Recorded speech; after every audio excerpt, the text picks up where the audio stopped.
Treat it like a partnership. They're part of your team. Get in there, build friendships, real relationships. Ooh, I'm feeling warm and fuzzy already Yeah. from this. That was some good advice. Now, buddy, I need to come to you. Give me some bad advice for building a relationship with an MSP.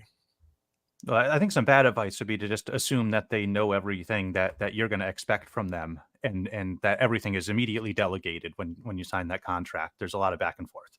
Yeah, that's what cloud providers are for, right? Not your MSP. All right, Jay, this is the ultimate challenge. Give me some worse advice about building a relationship with an MSP. Sure. If things are going bad, just bury your head in the sand. They'll fix themselves.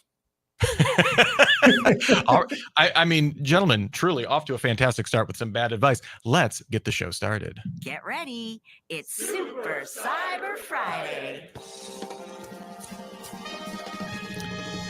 Yes, hello, and welcome to Super Cyber Friday. My name is Rich Straffolino. I am a producer here with the CISO series, filling in for the one, the only, the big boss man, David Spark. And today we're going to be talking about hacking managed services, an hour of critical thinking about what questions to ask when you're looking for a provider.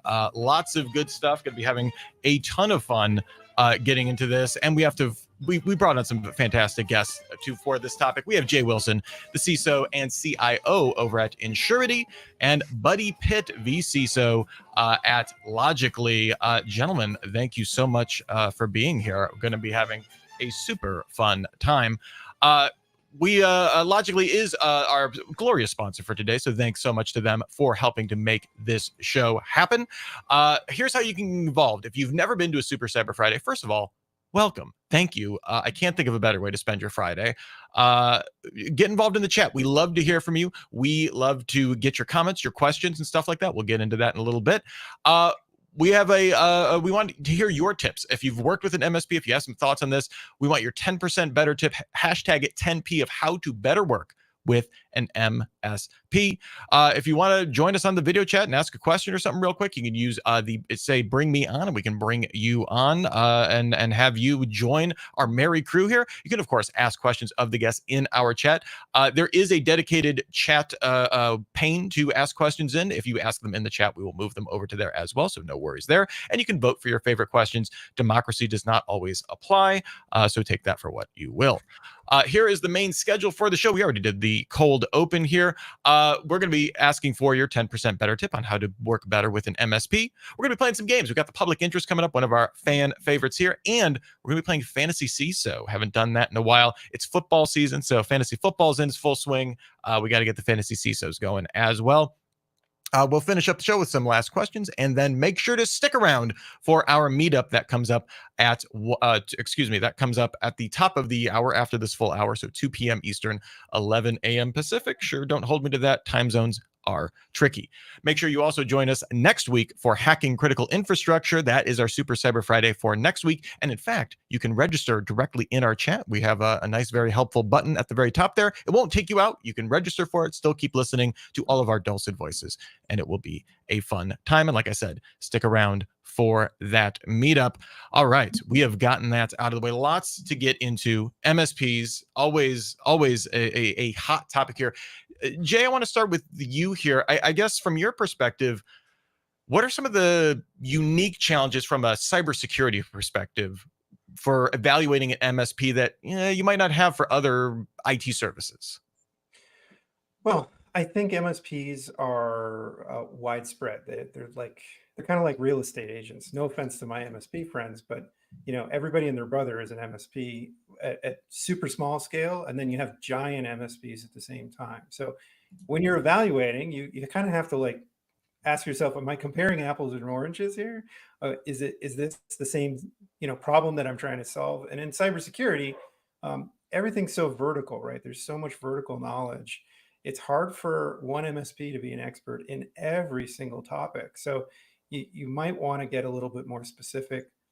I would absolutely talk to customers of that MSP or that cybersecurity MSSP, if it's an MSSP, before I engage even a little bit.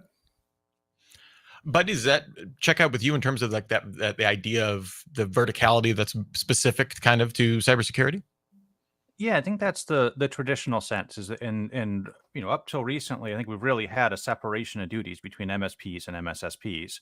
Um, a lot of MSPs are being asked to step up and handle the cybersecurity aspects, or are assumed to handle that responsibility. And this kind of goes back to that initial question of bad advice, right? Is it safe to assume someone you hired for IT services is able to handle the cybersecurity services as well? And you really want to do that deep dive to make sure that an MSP you're hiring, if you're expecting cybersecurity services, that they're able to cover that responsibility as well. We already have some questions rolling in from the audience. Make sure you get those in. We love hearing from each and every one of you. We have Michael Williams already coming in early here. I think with just a really solid way to kind of start us out here. What are your top cybersecurity worries as an MSP? I'm curious, Buddy. Where are we thinking here? My top concerns from my seat are remote access methods. Particularly SSL VPN has been a top one most recently, but anything you're using, any inroads that you're making into a network to allow users to access data, threat actors are out there attempting to exploit that, and they're thinking of ways to either compromise that user through social engineering or the technology through any type of attacks, 0-day exploits, or whatever other tactics and techniques they can come up with. But there's a lot of effort going into it. And I guess on the customer side, Jay, if you're shopping around for the MSP, like how much do their security worries, I guess, kind of, is that something keeping you up at night? Well, if I selected well, I would say yes, right? I mean, I'm going to bring in an MSP and I'm going to trust them. I'm very concerned if they come to me and say, "Hey, we're seeing this." And historically, we listen to our MSP very closely. If they say, "Hey, we're seeing this pattern, you guys should watch out," we'll take action and use that as kind of threat intel that sits before the things you read about in the news or whatever it might be, because they're hands-on keyboard, they're on the ground, they're seeing it happen, right? So it can be very valuable as a customer. Again, if you bring in the right MSP partner, you've got that feed of intelligence coming in as part of the service. Well, and I'm curious, is that almost a way to kind of show trust, right? Of being, as opposed to being, oh, we're this immaculate service, you never need to worry about us, as opposed to, hey, we're seeing some pretty nasty stuff, you need to be aware of this too. Buddy, from your perspective, is that kind of transparency, for especially for someone new to an MSP, is that something that's of value for that trust building aspect? Yeah, I think as an MSP, we have to be very, very open and honest about the risks with our customers and have those conversations. So we have to understand, especially if we're bringing on a new customer, understand all the areas of risk out there. And a lot of times as MSPs, you're bringing on a customer that might have an Active Directory that's been there for 10 or 15 or 20 years at this point. Going through that and identifying risk in those environments could be a challenge, but those are the things that we have to do really well as MSPs. To start to manage, particularly from cybersecurity perspective. I'm curious from kind of that selection process, right? We've kind of danced around this a little bit here, but in terms of asking the right question, I guess, Buddy, from your perspective, is it ever worrying when a potential client isn't seem like they're asking the right questions? Is that like a red flag from the MSP side when you're not getting, kind of the right questions up front? I think it's part of our responsibility to guide them. They're asking the right questions for them, and they're trying to run their business, and they're not expected to be experts in technology or IT services or cybersecurity for sure. Their questions and their initiatives are going to be around what's making their systems most available and most accessible and with the least resistance. And from our perspective, from a cybersecurity perspective, we're not always aligned with that. We might want to interrupt service because of a risk that's present. There's a 0-day out for your firewall. We want to take it down. Well, we have 100 users connected to that right now, right? We can't do that right now. It's going to interrupt our operations. So we have to be a balance and force sometimes in those conversations that say, okay, understand your concerns. Here's our concerns. How do we work together to make sure that we're accomplishing both goals without taking on too much risk? We're a risk management strategy, really. And Jay, from your perspective, I mean, there are, quite a few MSPs out there to choose from.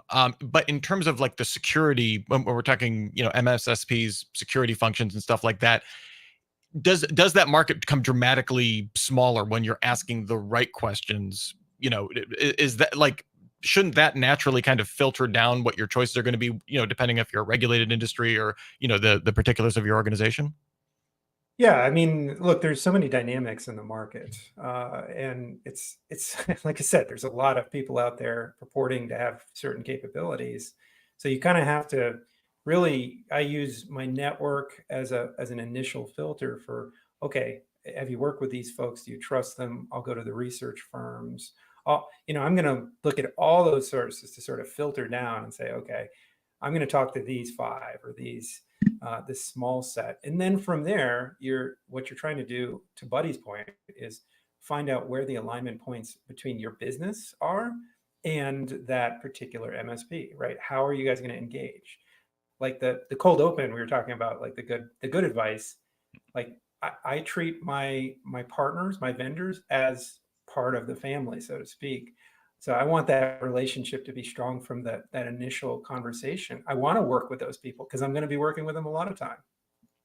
Yeah, and we have seen just from the from my work with cybersecurity headlines. I mean, like third party risk, right, is the name of the game, right? But so much of that is because it's like a handoff process, right? Oh, I paid them, so I joked about it with the cloud, right? But it's like, it's that lack of understanding of any kind of that trust model. Obviously, an MSP much more baked into your organization than something like Salesforce. Well, maybe not the greatest example, but the idea of not treating that, right, like a business relationship. I mean, Buddy, is that how much of an education aspect is that with your client base? I mean, obviously, Jay, that sounds very foundational to you. Is that part of the education process with someone new that you're working with, in terms of like, hey, this is a partnership, not just a handoff? Absolutely. In some cases, I think some companies and business owners and management teams really get that, and they're looking at us as a partner. They're bringing us into, their strategy meetings and planning and stuff like that. There are absolutely customers that just look at us as a vendor, and that's a dangerous situation, because it becomes more of, they're just trying to sell me something, or they don't have our best interest in mind. When it gets to that stage, that's something that we really have to pay attention to and correct, and say, no, like, we're not doing this just to make money. This is advising you on a risk management strategy, and we're trying to help you mitigate a disaster. And if time is a huge factor in that. You can get away with doing really insecure things for a short period of time, but if you do it for over a long period of time, that risk kind of accumulates there, and it's eventually going to end up in an impact.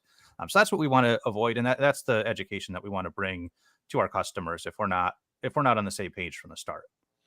Yeah, and I have to. I mean, I can't imagine that almost kind of oppositional relationship of, oh, you're just you're just telling me to patch this because you want a paycheck or something like that. Is To Buddy's point, if you as a customer find an MSP that brings you advice, instruction, intel, whatever it is, and it's not prompted, it's not something that you went out and solicited, then consider that.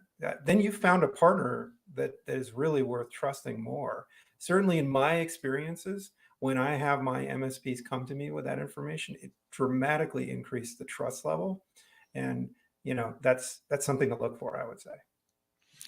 All right, we are just about to start our first game here for today, but I did want to give a shout out to our chat room, having some fun already. I'm seeing Andrew Aiken in there, one of our regulars.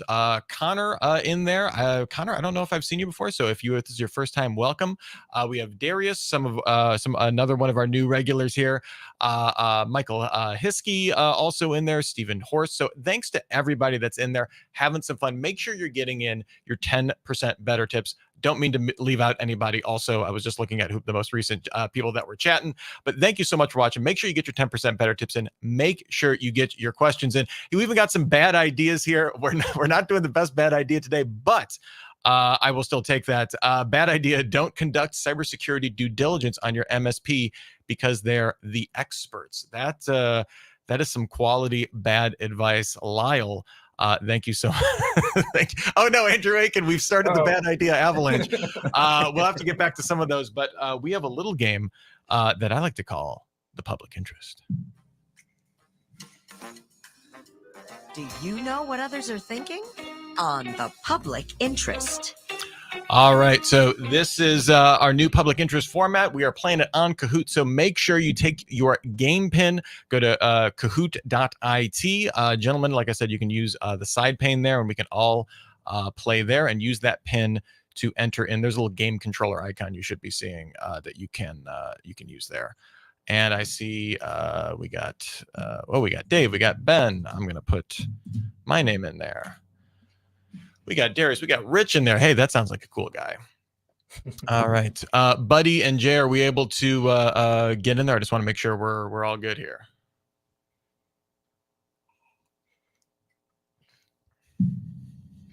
So I see it here. I don't know how to get in there.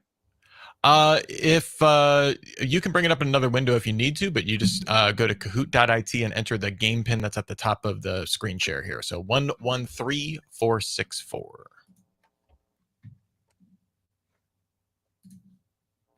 All right, I'm in. All right. We'll give it just another second here, and then we'll get the game started. All right. Yeah, I see Andrew. I see Buddy. All right. I'm doing Romper Room. I apologize. I'm just reading people's names here at this point, but always fun to have people in here. We'll give it just one more second here. All right, Josh, I think we can get the game started. Thank you, producer Josh, for running the game here. And these are just, you're looking for the top search term. What's the most popular search term? You're just going to be choosing it from a list here, and we will see how the results go here. Most monthly search queries. We have service, provider, and managed. So we will go here. Now, we've got about 30 seconds to play here. What are we thinking here, gentlemen, in terms of what looks good here? I am struggling, but I made a stab. I said service. I don't know if it's right. I went with service as well. Okay. All right. Well, there we go. We will see. I did create this game. I am playing, but I am not being competitive here. I will not say what I'm choosing here, but let's see what we got here. All right, all the answers are in, and all right, let's. So yes, service is the number, or was the most popular search query. We have Ben leading the pack here. Nice job, Ben. But I see Darius, Andrew, David also doing well. Yes, service far and away. So good instincts, gentlemen, on this first round here. All right, we'll be doing 4 of these total. So which term has the most search queries here? We have creep, scope, and maximum. What are we thinking here? I honestly don't remember what we have. Oh, I'm sorry. I have all of these as MS. These are all supposed to be MSP, but they something got messed up here. It's MSC, so it all works out here. So creep, scope, or maximum. What looks good here, gentlemen? Oh, we only got 5 seconds. Get your vote in. Make sure. I got my vote in. I don't want to influence it.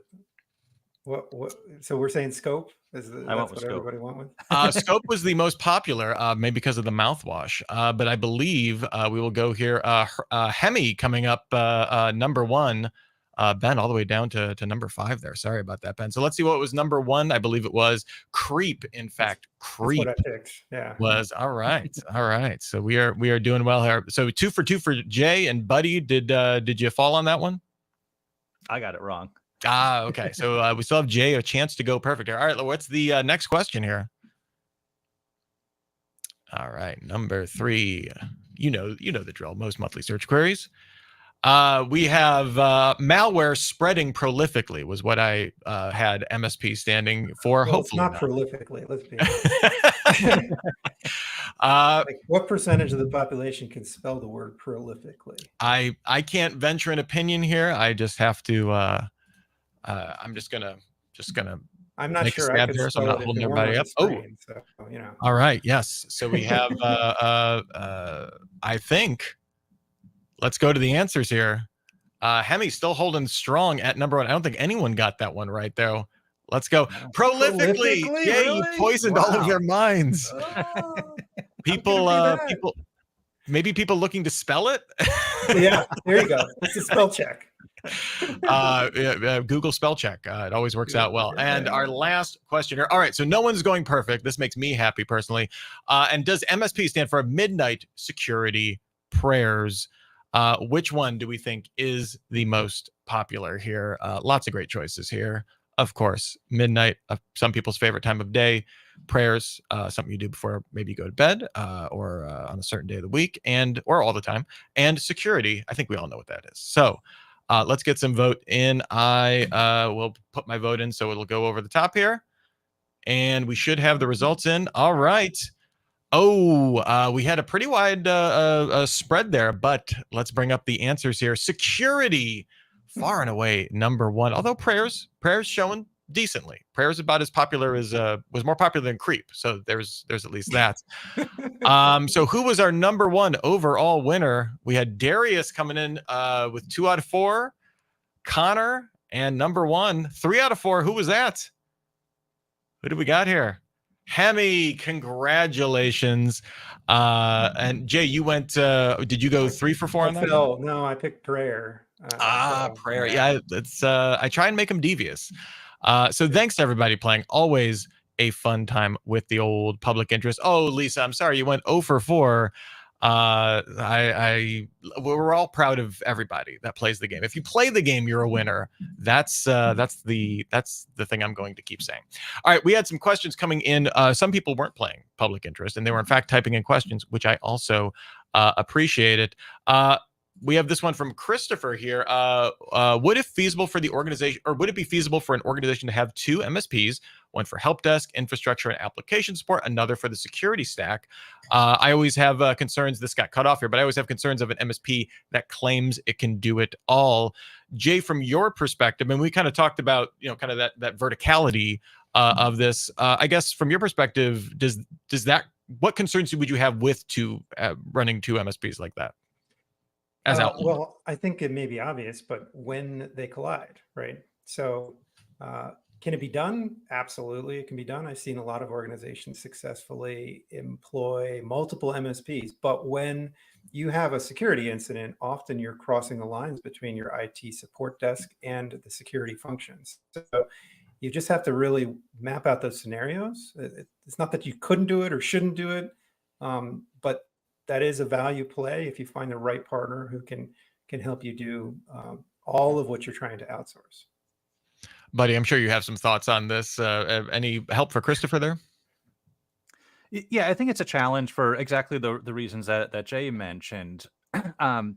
It's also a challenge to manage, right? Because if you're the company and you're not very technical, and you have to now manage a cybersecurity team and a vendor and a managed service provider as a separate vendor, and you're kind of the middle person between them now. So a lot gets lost in translation at times between the 2 different teams. And then, of course, when an incident comes in, they're forced to work very closely together. And it would have to be very defined of how information flows between them. So, I think there's challenges there, but there's definitely a skill gap between the 2 as well. So that has to be closely looked at. Does that then go into incident response planning, right? Of knowing, where, what MSP is holding the keys to what, who's managing what, and making sure you have, at the very least, all the right, I know who to call for these specific issues and that kind of stuff. Yeah, in most of those scenarios, the MSSP acts more like a security guard. They're an observe and report type of an engagement with you. So when they see something unfold in the environment, they don't go into your environment and start doing remediation and isolations and things like that. And in most cases, this isn't a blanket statement, but that's where the MSP has to come in. And a lot of times in that short time period that an incident starts unfolding and that detection, the time period to response is really critical. So that would also have to be set up ahead of time in exactly how that MSP is to respond in an incident response scenario. So they, whoever's managing that relationship has to have them both at the table. They probably should do joint tabletop exercises and things like that together to make it work. So there's certainly some challenges there and possibly some duplication of efforts. So there's some overlap at some point in that relationship or scenario. Yeah, I, yeah. One thing to add, if you go back to that theme of partnership that we talked about, and let's say you have one MSP in shop or one MSSP in shop, and you're looking to bring in another one, I would have that conversation with your partner as you're doing the selection. Maybe even they're part of the selection. Like again, it's all part and parcel. Like you have to work together as a team. You're all one team for the purposes of an incident. So you can't have like a storm door approach to how you operate. It doesn't work. yeah, but I would have to imagine that would again, I come back to proving trust, right? If your MSP is either is helping you pick out a partner that they know that they can work with well, and also not Yeah. trying to be all end all when it doesn't suit the needs of their customer. To me, that speaks volumes. Jay, have you seen that kind of in the wild? I have, absolutely. We've done it ourselves, not currently in that situation, but it certainly works better if you bring your partners together and make them part of your decisioning and part of your strategy. And that's ultimately like what this comes down to. If they know that they've worked with another partner before that solves this other problem that you don't think that they should solve, then and you have that transparency and you have that partnership, it's going to work way better. All right. Another question here. I'm always kind of fascinated by. We're talking about building partnerships and stuff like that. When it comes to looking at, still in that selection process, maybe going back to kind of more that validation aspect. I'm assuming every MSP out there has a list of compliance checklists and certs and stuff like that that they can show you. I'm curious, what, Jay, from your perspective, is a more effective way to validate, kind of expertise claims or anything like that? Is there something more like kind of a smell test that you have for that kind of stuff, or is that just come through a long and thorough evaluation process? Yeah, I would probably say the latter is what I'd recommend. So there's not a one like a silver bullet or a one size fits all approach, but generally it's a multi-staged approach. You're going to look at again what your peers are saying. Like you've got to hear customer feedback and reference calls. I like to talk to the researchers and hear what they're saying and what's happening there. And then, run them through some scenarios, do trials even if it makes sense. Like set up scenario sets. So there's lots of different ways to get to that destination, but I would say there's no like making a knee-jerk reaction one way or the other is not the right approach. Don't be emotional about it. Would be my advice. Leaving emotion at the door, always interesting. Buddy, I'm curious from you in terms of life cycle with an MSP, right? We're talking about building that business relationship, and bringing multiple MSPs on in for tabletops and stuff like that. Obviously, that requires a certain level of maturity, kind of from all parties, right, to be able to realize that. How much is, when you're bringing on, when you're working with a new company, how much like of that kind of like life cycle of like, all right, we need to start with the basics and then kind of build that relationship. Like, how consciously is that done? I'm curious.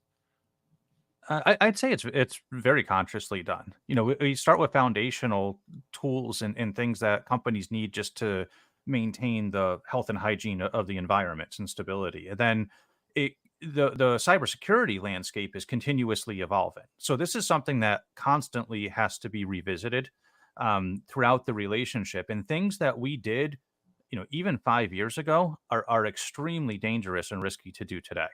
And there's just new technologies that are available, particularly around like things that I talked about, like remote access and identity verification during the authentication processes and things like that. And even if you go back and look at 2023, around September of 2023, Microsoft forced people into using multi-factor authentication. The threat actors pivoted. I mean, within a month, they were using adversary in the middle attacks to defeat it, right? So, like, we have to continually adapt to these scenarios.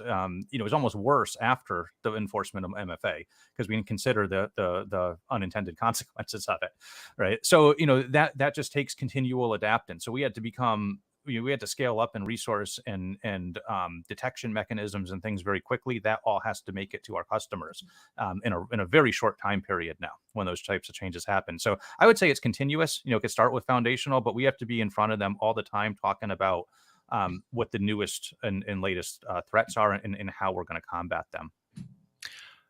I ask everybody to submit questions. You guys are coming through beautifully. We have a ton to get answers for. I also want to highlight this comment by Lisa Ackerman, which I think is really great. It's important to know what kind of services you are actually getting. Don't make assumptions, and make sure you understand and agree to how you are connecting to them, and what happens to your data during the contract and when you part ways. We talk about that with CISOs, right? Like having that the plan for when that person's no longer there, right? That kind of succession plan. I think kind of knowing what you're getting and where you're going to be at the end of any kind of relationship too is, yeah, Lisa, really fantastic point. Jay, any thoughts on that? I couldn't agree more. I mean, it goes back to what I was saying. You need to do a thorough investigation of whatever MSP you're bringing on.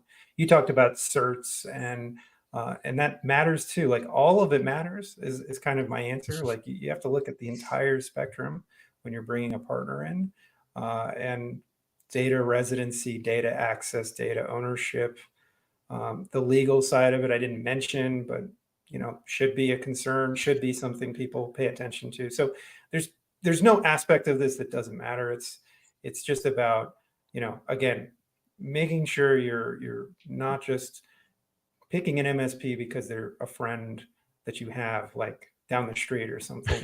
Like go do your research. Like do it right. All right, let's get to some of the questions. We have James Sparnberger, one of our regulars here, always has some fantastic questions here. How much do you run into roadblocks in the dev v progress world? Devs who resist all patching because they fear being hard-coded to an existing environment. Any thoughts on this? I think. Oh, go ahead. No, go ahead, buddy. Go take it. I think we run into this quite a bit, but in production environments always have to be patched. Like that's just not an option today, and we're seeing that come in. It's not just us saying it. Like this is coming in from our regulatory, and if you go to get cyber insurance, one of the things on there now is going to be how long does it take you to patch a critical vulnerability in your software, and they want to see that done in 7 days.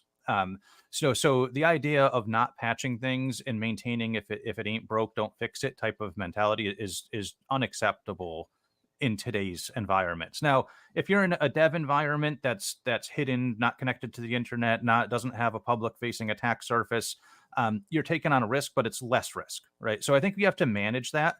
But and if the devs don't want you patching that environment and it's got we'll call them mitigating controls around it to handle the risk levels, that's okay. We can work with that, but the prod environment has to be patched. So at some point you have to test them in that environment too. And if your dev environment's too distant from your prod environment, stuff may fail as it gets moved to production. Yeah, I would add one thing in the conversation I would have with the devs. If I got that feedback, thankfully I don't from my team, is that the resistance of patching actually is sort of like a self-inflicting wound, right? So because you aren't patching and keeping up to date, then you get stuck in the past, and then it gets harder to patch from that point on. So when a critical vulnerability comes along and you really do have to patch for the safety and security of the operation, it becomes actually a worse event. So it's better to get into the cadence because it'll help them in the long run. It's kind of like a shift left in the coding sense, but it's like you can't live in a world where patching is held.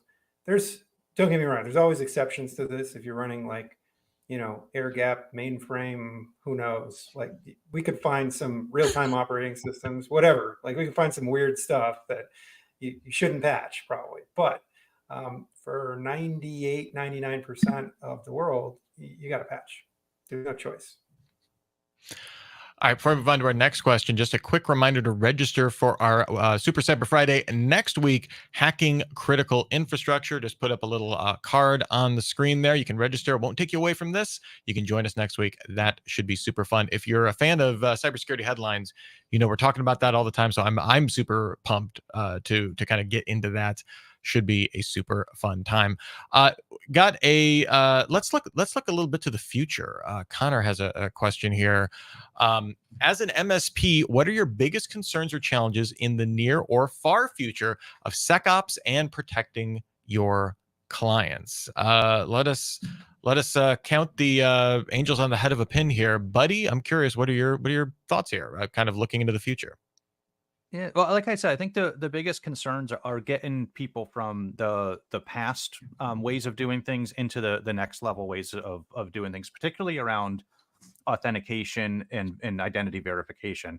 So, right now we have a lot of data that's sitting in private data centers, and it's running on probably Windows servers. And if you think about Windows servers, there's a million different ways to execute code on them and run them. And authenticate to them, and there's not a tremendous amount of ways to secure those, and there's an unlimited way to make mistakes and misconfigurations around them too. So I think moving into cloud environments where things are accessed over well-defined pathways, and you have stronger tools to secure the environment. And like as an example of that would be getting people into something like, say it's Entra ID, to use a really popular example, but also register in not just username, password, multi-factor authentication for identity verification, but then pull in devices and then configurations on those devices. And you can continue to kind of stack those controls in place. If it does have to be on-prem, then going from standard VPNs to SASE type of solutions is going to be a critical step too. So the fear part of that, sorry, to address the question specifically, is that people won't make that jump, and that risk is just kind of sits out there for them. All right. If you want to talk more with Buddy and the team at Logically, remember we have our warm handoff poll that is up here that will put you in contact with them to maybe talk a little bit more. Just click on the little poll icon over there. The poll is live. Make sure you're signing up. And if you want some more information, I think we've been making some really fantastic points here. Lots of good stuff. So make sure you are letting them know you want to get in contact, and we will have some fun times. And if all of this discussion wasn't enough, we just published a brand new demo video with Buddy and the big boss man himself, David Spark, over on our YouTube channel. So you can go on, head over there and give that a look. And it should be a really great conversation going on, kind of digging into what Logically is doing and kind of a lot of their value prop and that kind of stuff. So make sure you check that out as well. And you can, while you're at it, you can subscribe to the CISO Series YouTube channel. That would be fun too as well. We've got some more games coming up in just a minute here, but I want to get to a few more questions because we have so many good ones in here, like this one from Jason here. Over the past few years, I've been seeing a lot of MSPs that previously were not in the space spinning up MSSP and MDR services. It seems to be a very common way for MSPs to try and grow, and it's happening more and more. Is the standalone MSSP model dying? Any thoughts on that? Jason, what are you thinking? Yeah, I'd say it's an interesting topic, right? And I think it has more to do with the evolution of the security technologies that are on the market than it does with the services companies models, because you're seeing a shift from like the 10-year ago, maybe 7-year ago model where it really made sense to have an MSSP, running and managing and tuning your SIM, to a lot of customers moving to an MDR model simply because the purpose of having a SIM has shifted purely from a notification and alerting mechanism to a forensic investigation tool as well. So I think that shift in the technology segment is impacting the service provider business quite a bit. And so that's why you see that change, right? And it doesn't necessarily mean the service providers are doing less. If anything, it means they can be more focused and do better work. That's my opinion. I'm curious in yours, buddy. You're in the space. Yeah, and I think there's a blending of services that is underway right now, one way or another. I think it really depends on the needs too. I could certainly see a scope where MSSPs, a classic MSSP could still fill.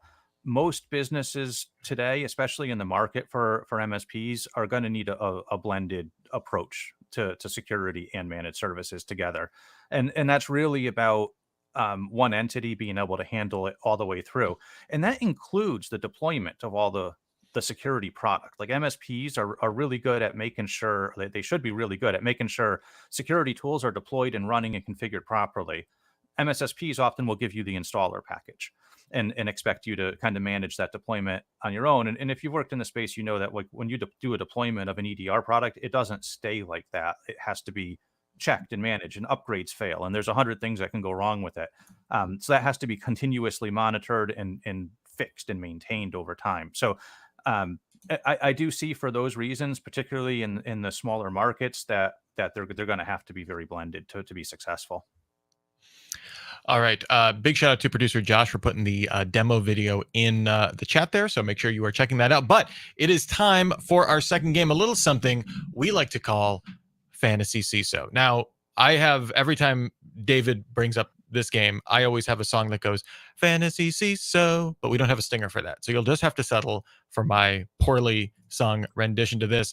If you are familiar with the fantasy football, then you will be familiar with Fantasy CISO. And if you're not, the concept is not too hard to grasp here. So up on my screen here, we have a list of security controls here. So, right. So we have things like asset management and EDR, incident response, identity, and access management. Let's see here. Jay, you had more, I believe, right for public interest, correct? I think by a couple points. Maybe. Okay. Yeah. So you have first pick. Which control would you like on your security council here? Well, my first pick is always going to be EDR. All right, we're getting the EDR for Jay. Buddy, lots of good ones still out there. I would say, asset management is the Jamar Chase of security controls. Maybe, fell to the bottom of the first round here. Yeah, I'd say identity access management. All right, identity access management. All right, we are off to the races here. All right, Jay, what's in your second round here? It's a tough call now because they're all really important. I would probably pick incident response management as the next one. All right, incident response going to Jay. And Buddy, where are we looking to go next? I'm going to go network segmentation and micro segmentation. Ooh, this is close to my heart here. All right, so Jay, pickings are not quite as ripe here. Where are we going now with this next pick? I'm going to go with backup and business continuity. All right, backup. Remember, I'm a CIO and a They can't turn that part off either. Oh, TJ Williams said asset management for me, for sure. So TJ, you'll have to make your case based only on that pick. Just got to let you know. Let's see. Buddy, you're up next. I'll go with asset management. All right, we finally convinced TJ. You won the battle there. Jay, what's up next for you? I actually would have thought about asset management next, but looking at this, and I always have said this: security is the business of people in the company you work in. So I'm going to pick security awareness and training because we have this kind of lowest common denominator problem, right? I like where your mind's at there. I think that might be. We don't know the attack scenario yet, but that may be the differentiator. All right, Buddy, what do we have next here? We have 3 left. I'll go with threat intelligence integration. All right, threat intelligence integration, and then Jay, you can determine what Buddy will be stuck with. What's it? What are you going to take here? I mean, I hate to put him with application software security because I like it, but I'm going to go vulnerability management. All right.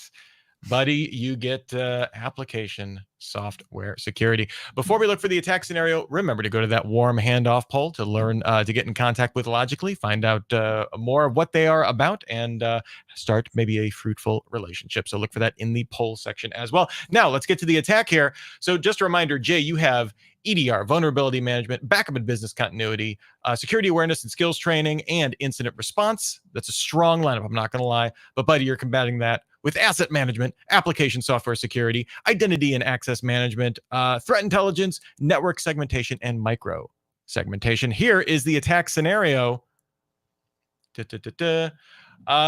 Demanding financial or secret financial transactions with, no, that one got cut off. I don't know what happened there. So we're going to go different. Your cloud hosted logging platform has been compromised. Buddy, I'm going to come to you first here. Based on your list of security controls, make the case why you are the best to defend against this attack. Well, I'm in charge of the identity and access management here. So, I'm going to go through my threat intelligence feeds, understand where these attacks are coming from. A lot of times we'll see the IP addresses that are intruding are on a threat intelligence feed associated with privacy VPNs or other techniques that threat actors use to obfuscate their identities and locations, and then boot them out with my identity access management platform there. Hold on. Oh, that's pretty good. I'm liking that. I'm liking that, Jay. It's going to be tough to respond to that. What make your case? Why are you best equipped to handle this attack? Well, we actually have an incident response team, unlike Buddy. So when the logging platform is compromised, we'll know about it and we'll respond and we'll contain it immediately. That's my response. Wow, short, sweet, but you had that ace in the hole here.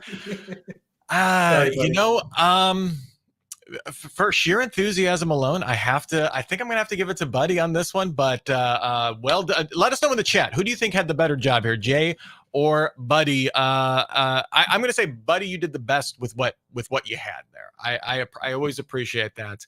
So let us know in the we're getting a vote for Jay from Andrew Aiken. That can go a long way. It is split evenly. We will check back in with that in just a second here. Let me go and we can take this off the backstage. But thank you for playing the wonderful Fantasy CISO. And Buddy, I have declared you the winner. Thank you so much for both for Excellent. playing here.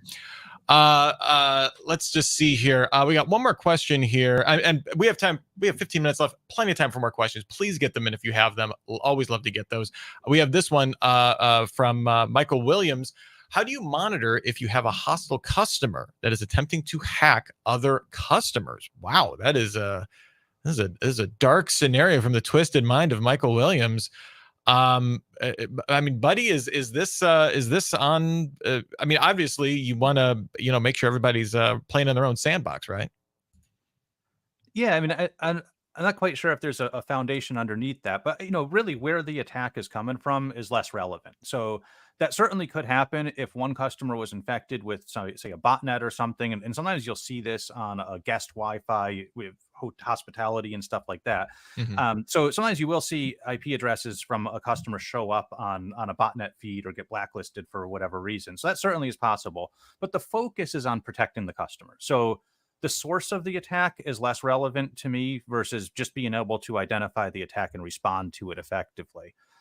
So I don't really worry about it too much. There might be certain scenarios where you're on a shared infrastructure of hypervisor or something like that that might be relevant. But again, keeping those systems patched and everything would be the solution there. Yeah, it turns out good security hygiene goes a long way, no matter where it's coming from. Jay, Yeah. any other thoughts on that particular devious nightmare from the mind of Michael Williams? Yeah, interesting scenario. We have customers too. We're a SaaS software company. Not a scenario that we think is likely. All our customers are insurance companies, so I don't think that they would intentionally do that. But we've seen scenarios where some of our partners have been infected, some of our vendors, and that they've actually attempted to attack us as a part of their attack. So certainly chained attacks is a scenario that we envision and protect and monitor against. It's something that does happen quite frequently, whether it's a customer, whether it's a partner, it kind of doesn't matter. You've got to be monitoring at all the endpoints, at all the places that could come in, right? All right, before we were getting, we got about 10 minutes left in the show. Make sure if we still have some time for questions, so please get those in. Make sure you're checking out our poll for that warm handoff. Always love to be able to connect people that are interested in learning more there.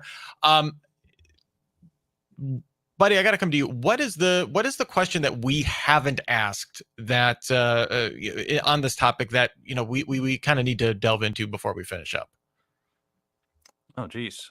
I think it's the one that keeps coming up here is about how does an MSP bring in MSSP services effectively? And I would highlight logically strategy, not to self-promote too much, but we're an acquisition roll-up. One of those acquisitions was an MSSP. And having that kind of foundation on our cybersecurity services built kind of the integration that we needed, but also the natural walls that where sometimes there's competing goals. Where the IT usually rolls up under operations is focused on availability and stability and maintaining stasis. The cybersecurity arm is looking at the risk environment and saying, no, we have to go make these changes and push in those through. And then we have the teams that's able to go and do it. So I think that's the real challenge, and we've hit on it a couple of times. That's how Logically has solved it, and having that those containerized kind of skill sets that work very integrated together is key. Jay, I'm going to come to you. Is there something that we haven't talked about that we need to kind of hit on in this topic before we get out of here? I mean, there probably is. MSP is a big topic, but This is true. I think we've hit on a lot of good points. We didn't talk necessarily about, when you bring in MSP, where your resources are located geography-wise. There's a regulatory component to that needs to be thought through. And then there's also an operational component that needs to be thought through. So depending on what kind of service you're trying to achieve, what service levels, what your goals are, all of that, just like you would if you were running your own team, like I am, you want to kind of build out a metrics-based view of how your MSP is performing for you. And you really have to manage that on your side as a customer, your side of that, and really drive to those goals together as a partner. I'm curious, and that this touches on the business partnership aspect of this for sure. But and one of the questions we had about development and stuff like that, I think hit on this a little bit. But the idea of a lot of times on the CISO series, we're talking about security has to be has to move from the Department of Node. You need to be a business enabler, right? We need to be a partner with the business. We have to be able to speak that language. Security controls will fail when they introduce productivity friction, right? Is that obviously that is an issue for an MSP as well, but is the character of that challenge different being an MSP? And kind of, I'm curious, how do you approach looking at that? Obviously within the context of you're still building this relationship, right? But are there any particular challenges or opportunities, I guess, from that kind of business enablement perspective for you, Jay? I thought that was Buddy. Sorry. Buddy, Okay. if you have some thoughts, I'll throw that to you too. Sure, I'll kick it off. If you could take it, yeah. Yeah, I would say, we engage with a customer. We're looking at the security aspect as a journey. Like, it's not like we're going to kick down your door and put in MFA and put task keys on everything like on day one, right? We're going to spell out a path forward. Okay, here's where we are now, and here's where we want to be, and here's how fast we could accomplish these things. These are the prioritized things where we have highest risk. So, we're going to approach this as a roadmap and walk with you shoulder to shoulder through it. And help guide you through those ways, and make sure that we have considerations of all the business aspects and areas that we may be causing friction, and how do we mitigate that friction. So I think it's not a black and white type of on or off thing when you're securing an environment. It's a degree of security. It's a risk acceptance and mitigation strategy, and it's most importantly, it's a journey that has no end. We're going to be doing this for a long time, from what it seems like today, anyway. Rich, I have a question for Buddy, actually, in regards to that topic, right? So one of the things that's really taking up a lot of my brain cycles right now and time in the day is how my company is transforming in the use of AI, and how that interfaces with security, of course. And what are you guys seeing at the MSP level in that? Have you created run books? Are you seeing patterns? Like, what could we learn from you in that sense? Sure. I would start with spelling out the AI strategy to everyone, because like the worst thing to happen is like everyone just goes and takes all the company data and puts it in Chat GPT, right? So you want to understand kind of the AI environments, and then not try to prevent it from happening, but create the pathways to do it securely. So we're working with a private, secure AI platform that we could bring to our customers, that the data stays there. And they use all of the AI. So when you go in there, you have 50 different LLMs that you can choose from Grok to GPT and OpenAI's and Anthropics and all of them. But the data, the agreements with those companies are a zero retention agreement. So any data that you put in there is separated from, even with the New York Times case and stuff with OpenAI, it's purposefully excluded from discovery and things like that. So I think that's one piece of it. Understanding what AI can and can't do right now, there's a lot of effort in organizing data in a way that LLMs could manage it. And you have these limited context windows. So if you think you're going to take your EDR and just throw everything into AI and it's going to do everything for you, like that's just not going to happen. You have to chunk it out and give it very specific goals, and those things could be wildly successful in helping processing information. But it's not a click once and done type of a scenario. So we have to have reasonable expectations of what it can do. Maybe one day it'll be that way, but for sure, makes sense. Thank you. And we have now hit our quota. We did mention AI, so we do get our check from all the AI consortium. So thank you for that, Jay. I appreciate that. No, I'm just that's fantastic. Really good stuff. We had one more question come in here. I think we'll try and get to real quick here. This is a kind of analogous to what Michael was talking about here. This one's come from Aditya. How worried are you about insider threats, and what tools do you currently use to detect and respond to these threats effectively within a MSP context? A little bit analogous, but Buddy, any thoughts on that? Yeah, I mean, insider threats are extremely difficult to deal with. So, you have to think about and it's going to be different in each organization. So if you're an organization that deals a lot with intellectual property, external media and shared drives, and like those are going to be your risk factors for data leaking out. For organizations that deal with protected health information or PII, your data loss prevention strategies are going to be excellent at preventing insider threats. But they have to be configured and well thought out. And then, of course, logging everything. So insider threats are not usually caught when they happen.